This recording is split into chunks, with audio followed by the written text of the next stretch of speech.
I'm Madison and welcome back to my channel, MaddCrafty. Today we're making rainbow paper. You need a bowl or a tin, black paper, top coat, I got mine from the Dollar Tree, water, paper towels. Really easy. This is also my first time making rainbow paper, so we're gonna learn together. Not what you wanted to hear, right? Okay, so first you pour water into your bowl or tin.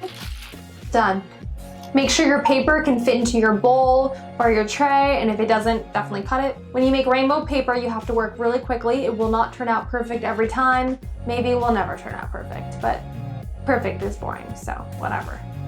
Okay, here we go. 1, 2. Oh my God, I'm not working quick enough.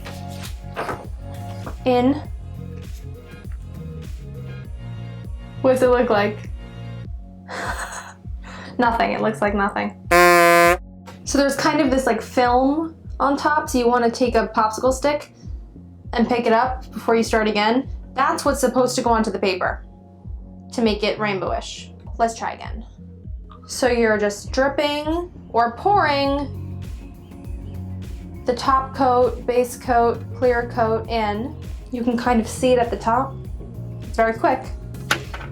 Then taking this black paper, not letting it float at the top, but in fact, pushing it. I'm gonna use 2 popsicle sticks, push it down so that water floats above it. And that way, when you pick it up, all that clear nail polish sticks. Like this. Oh, that was a good one. Now you wanna wait until all of your paper is dry.